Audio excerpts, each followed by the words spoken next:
നാരായണം നമസ്കൃത്യ നരം ചൈവ നരോത്തമം ദേവീം സരസ്വതീം വ്യാസം തതോ ജയമുദീരയേ. അർത്ഥശാസ്ത്രമിദം പുണ്യം ധർമ്മശാസ്ത്രമിദം പരം മോക്ഷശാസ്ത്രമിദം പ്രോക്തം വ്യാസേനാമിതബുദ്ധിനാ.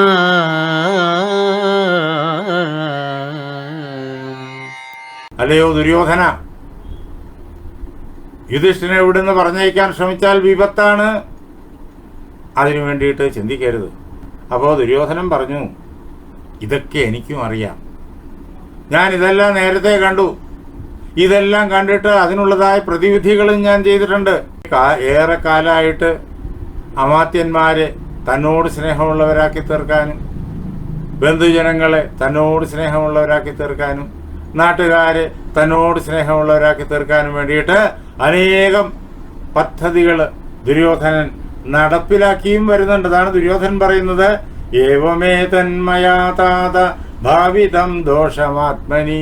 ഇങ്ങനെയുള്ള ദോഷം ഉണ്ട് എന്ന് എൻ്റെ ഹൃദയത്തിൻ്റെ ഉള്ളിൽ ഞാൻ നേരത്തെ തന്നെ കണക്കുകൂട്ടി മനസ്സിലാക്കിയിട്ട് ദൃഷ്ട്വാ പ്രകൃതയ സർവ അർത്ഥമാനേന പൂജിതാഹ. നമ്മുടെ എല്ലാ പ്രകൃതികളെയും, അമാത്യന്മാരെയും ബന്ധുജനങ്ങളെയും നാട്ടുകാരെയും സൈന്യങ്ങളെയും എല്ലാ പ്രകൃതികളെയും നമ്മുടെ പ്രജകളെ ഞാൻ പണം കൊടുത്തും അതേപോലെ തന്നെ അഭിമാനം കൊടുത്തും അവർക്ക് നല്ല അവാർഡുകളും റിവാർഡുകളും ഒക്കെ കൊടുത്ത് അവരെല്ലാവരെയും ഞാൻ ആദരിച്ചു, ഇപ്പോഴും ആദരിച്ചു പോരുന്നു. അതുകൊണ്ട് അവർക്ക് പാണ്ഡവന്മാരോട് അധികം സ്നേഹമുണ്ട് എന്ന് അങ്ങ് പറഞ്ഞത് പൂർണ്ണമായും സ്ഥാനത്തല്ല, അസ്ഥാനത്താണ്. എന്നോടും നമ്മളോടും അവർക്ക് വളരെയേറെ ആദരവുണ്ട്, അതിന് വേണ്ടുന്നതെല്ലാം ഞാൻ ചെയ്തിട്ടുണ്ട്. അതുകൊണ്ട് അവരെല്ലാവരും ഒരു പ്രശ്നമുണ്ടാകുമ്പോൾ ധ്രുവമസ്മത് സഹായാസ്തേ ഭവിഷ്യന്തി പ്രധാനതഃ. അവരെല്ലാവരും, മന്ത്രിമാരും ബന്ധുജനങ്ങളും നാട്ടുകാരും എല്ലാവരും നമ്മെ സഹായിക്കുന്നവരായിത്തീരും. അവർ പാണ്ഡവരോടൊപ്പം അല്ല നിൽക്കുക. ഒരു പ്രധാനപ്പെട്ടതായ സാഹചര്യം വരുമ്പോൾ അവര് നമ്മുടെ കൂടെ നിൽക്കും. അതുകൊണ്ട് അങ്ങ് തെല്ലുപോലും സംശയിക്കണ്ട. മൃദുനൈവാഭ്യുപായേന നഗരം വാരണാവതം. അവരെ വളരെ തന്ത്രപരമായ രീതിയിൽ അങ്ങ് വാരണാവതം എന്നു പേരുള്ളതായ നഗരത്തിലേക്ക് വിവാസയത്തുമർഹതി, അങ്ങ് അവരെ മാറ്റി പാർപ്പിക്കണം. വളരെ തന്ത്രപരമായിട്ട് ചെയ്താൽ മതി. ഏതെങ്കിലും പ്രകാരത്തിൽ പാണ്ഡവന്മാരെ ഉപദ്രവിക്കാൻ വേണ്ടിയിട്ട് നമ്മളിങ്ങനെ ചെയ്യുന്നു എന്നുള്ള വിചാരമൊന്നും ആർക്കും ഉണ്ടാവരുത്. അങ്ങനെ സൂത്രത്തിൽ അങ്ങ് ചെയ്യുക. അങ്ങനെ ചെയ്തു കഴിഞ്ഞാലോ യഥാ പ്രതിഷ്ഠിതം രാജ്യം മയി രാജൻ ഭവിഷ്യതി. കുറേ കാലം അവരവിടെ വരണാവതത്തിൽ പാർക്കുമ്പോഴേക്കും നാട്ടുകാരെല്ലാം എന്നോട് കൂടുതൽ കൂടുതൽ കൂടുതൽ കൂടുതൽ അടുപ്പമുള്ളവരായിത്തീരും. മന്ത്രിമാരും ബന്ധുജനങ്ങളും എല്ലാം അങ്ങനെ തന്നെ. അങ്ങനെ വരുമ്പോൾ ഞാനങ്ങ് ഉറയ്ക്കും. എല്ലാവരുടെ ഹൃദയത്തിൽ ഈ ഞാൻ തന്നെയായിത്തീരും. ദുര്യോധനൻ രാജാവായാൽ മതി എന്നായിത്തീരും. അങ്ങനെ പാണ്ഡവന്മാരെ കുറിച്ച് എല്ലാവർക്കും ഉള്ളതായ അനുകൂല മനോഭാവം അപ്രത്യക്ഷമാകും. അങ്ങനെ നമ്മൾ അവരുടെ ഹൃദയത്തിൽ സ്ഥാനം പിടിക്കും. അങ്ങനെ സ്ഥാനം പിടിക്കുമ്പോൾ തഥാ കുന്തി സഹാപത്യ പുനരേഷ്യതി ഭാരത. അപ്പോഴും കുന്തി മക്കളോടൊപ്പം ഇങ്ങി വന്നുകൊള്ളട്ടെ. കുന്തി മക്കളോടൊപ്പം പിന്നീട് ഇവിടെ വന്നു കഴിഞ്ഞാൽ അവർക്ക് നാട്ടുകാരുടെ സഹായം കിട്ടൂല, അമാത്യന്മാരുടെ സഹായം കിട്ടൂല, ബന്ധുക്കളുടെ സഹായം കിട്ടൂല. അതുകൊണ്ട് അവരാരും തന്നെ നമ്മളോട് മത്സരിക്കാനും വരില്ല. കിരീടം എൻ്റെ കയ്യിൽ ഉറയ്ക്കും. അതുകൊണ്ട് അങ്ങ് വളരെ സൂത്രത്തിൽ ഇവരെ വാരണാവതത്തിലേക്ക് അയക്കണം എന്ന് ദുര്യോധനൻ നിർബന്ധമായിട്ടും പറഞ്ഞു. യഥാർത്ഥത്തിൽ കുറെ കാലം കഴിയുമ്പോഴേക്കും ദുര്യോധനനോട് നാട്ടുകാർക്ക് സ്നേഹം വരുമ്പോൾ പാണ്ഡവർ വന്നുകൊള്ളട്ടെ എന്നാണല്ലോ പറഞ്ഞത്. അതല്ല പദ്ധതി. ആ പദ്ധതി പറഞ്ഞില്ല. ആ പദ്ധതി പറഞ്ഞാൽ ധൃതരാഷ്ട്രൻ ഒരു കാരണവശാലും സമ്മതിക്കില്ല. എന്തുകൊണ്ടെന്നാൽ പാണ്ഡവന്മാർക്ക് അവരെ മാറ്റിപ്പാർപ്പിച്ചിരിക്കുന്ന വരണാവതത്ത് വെച്ച് എന്തെങ്കിലും അപകടം പറ്റി എന്ന് വന്നാൽ ഇത് ദുര്യോധനന്റെ കൗരവന്മാരുടെ കാപട്യമാണ്, അവരുടെ കൃത്രിമമാണ്, അവർ കൊന്നതാണ് എന്ന് നാട്ടുകാർ വിലയിരുത്തും. അവർ വാളെടുക്കും. ദുര്യോധനന്റെ ജീവിതം അരക്ഷിതമായി തീരും. അതറിയുന്നത് കൊണ്ട് ധൃതരാഷ്ട്രൻ ഒരിക്കലും സമ്മതിക്കില്ല. അതുകൊണ്ടാണ് ധൃതരാഷ്ട്രനോട് ഇക്കാര്യം പറയാത്തത്. വാരണാവതത്തിലേക്ക് അയക്കുന്നത് പാണ്ഡവന്മാരെ കൊല്ലാനാണെന്ന് ധൃതരാഷ്ട്രരോട് പറയാത്തതുപോലെ പാണ്ഡവന്മാരോടും പറഞ്ഞില്ല, അവിടെ ഇട്ട് കൊല്ലാനുള്ള പരിപാടിയാണ് എന്ന്. അതാണ് സത്യം. അവരുടെ ഹൃദയത്തിലില്ല. ഈ ആസുരി സമ്പന്നന്മാർക്ക് അവര് ഹൃദയത്തിൽ അവരുടെ സൗകര്യത്തിനനുസരിച്ച്, അവരുടെ ലാഭത്തിനനുസരിച്ച് ക്രൂരമായ പദ്ധതികൾ ഉണ്ടാക്കും.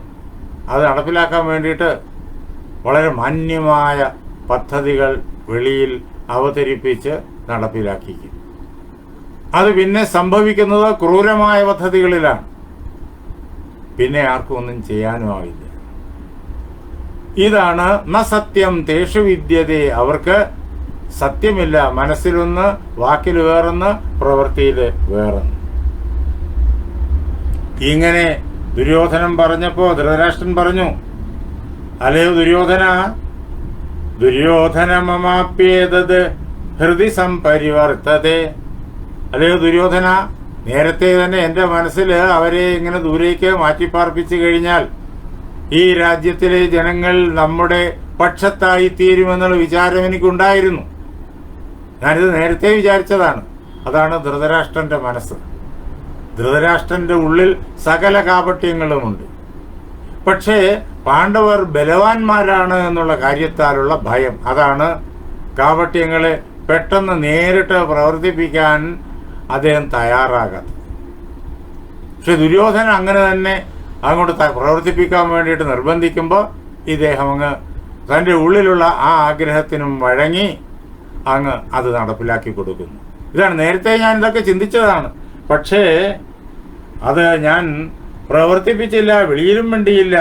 അഭിപ്രായസ്യ പാപത്വാത് നൈവം തു വിവൃണോമ്യഹം. ഈ പദ്ധതി മഹാപാപമാണ്. അവരെ അധികാരത്തിൽ നിന്നിട്ടും നാട്ടുകാരുടെ ഹൃദയത്തിൽ നിന്നിട്ടും മാറ്റുക എന്നുള്ള ഈ ലളിത പദ്ധതി അത് തന്നെ മഹാപാപമാണ്.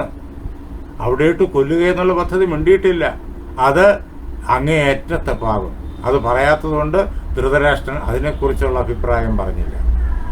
ഇവരെ തൽക്കാലം മാറ്റി പാർപ്പിക്കുക എന്നുള്ളതും പാപമാണ്. അതുകൊണ്ടാണ് ഞാൻ വെളിയിൽ മിണ്ടാതിരുന്നത് എന്ന് മാത്രമല്ല, നജ ഭീഷ്മോ നച ദ്രോണോ നജക്ഷത്താ ന ഗൗതമഃ വിവാസ്യമാനാൻ കൗന്ദേയാൻ അനുമംസ്യന്തി കർഹിചിത്. ഭീഷ്മൻ പാണ്ഡവന്മാരെ ദൂരേക്ക് പറഞ്ഞയക്കുന്നു, മാറ്റിപ്പാർപ്പിക്കുന്നു എന്നത് കേൾക്കുമ്പോഴേക്കും അനുകൂലിക്കില്ല. ദ്രോണൻ അനുകൂലിക്കില്ല. അതേപോലെ ക്ഷത്താവ് വിതുരൻ അനുകൂലിക്കില്ല. ഗൗതമൻ അനുകൂലിക്കില്ല. കുലഗുരു ഒരിക്കലും അനുകൂലിക്കില്ല. അങ്ങനെ അവരാരും, ഈ പ്രധാനപ്പെട്ട ആളുകൾ 4 പേരും അനുകൂലിക്കില്ല. അതുകൊണ്ടും ഞാൻ ഇക്കാര്യം മിണ്ടാതിരുന്നതാണ്. അല്ലയോ മകനെ, ഈ സാഹചര്യത്തിൽ അവർ തന്നെ, ഭീഷ്മദ്രോണാദികൾ തന്നെ നമുക്കെതിരെ തിരിഞ്ഞാലോ? നമുക്ക് പിടിച്ചു നിൽക്കാൻ പറ്റുമോ? നാട്ടുകാർ നമുക്കെതിരെ തിരിഞ്ഞാലോ നമുക്ക് പിടിച്ചു നിൽക്കാൻ പറ്റുമോ? നമുക്ക് സാധ്യമേ അല്ല. തേവയം കൗരവേയാണാം ഏതേഷാം ച മഹാത്മനാം കഥം ന വധ്യതാം താത ഗച്ഛാമ ജഗതസ്തഥാ. നമ്മൾ പാണ്ഡവന്മാരോട് അരുതാത്തതായ ഈ കാര്യം കാണുമ്പോഴേക്കും വളരെ ലളിതമെന്ന് തോന്നും. അവിടെ ദൂരേക്ക് ഭരണാവതത്തിലേക്ക് മാറ്റിപ്പാർപ്പിക്കുക എന്നുള്ളത്, ഈ കാര്യം നാം അവരോട് പറയുകയും അവരെ അങ്ങോട്ട് മാറ്റുകയും ചെയ്തു കഴിഞ്ഞാൽ ഈ മഹാത്മാക്കളായിരിക്കുന്ന ഭീഷ്മദ്രോണാദികൾ നമുക്കെതിരെ തിരിയില്ലേ? അവർ നമ്മെ ബന്ധിക്കുകയോ വധിക്കുകയോ ഒക്കെ ചെയ്യാനായിട്ട് പുറപ്പെടില്ലേ? ഈ ലോകത്തുള്ള ആളുകൾ എല്ലാവരും, നമ്മുടെ രാജ്യത്തിലുള്ള ആളുകൾ എല്ലാവരും ഭീഷ്മദ്രോണാദികളോടൊപ്പം നിന്ന് നമ്മെ ബന്ധിക്കാനും വധിക്കാനുമായിട്ട് പുറപ്പെടുകയില്ലേ? അതിന് നമ്മൾ എന്ത് ചെയ്യും? ഭീഷ്മനെ തടയാൻ ആർക്ക് പറ്റും? ദ്രോണനെ തടയാൻ ആർക്ക് പറ്റും? കുലഗുരുവായിരിക്കുന്ന കൃപരെ തടയാൻ ആർക്ക് പറ്റും?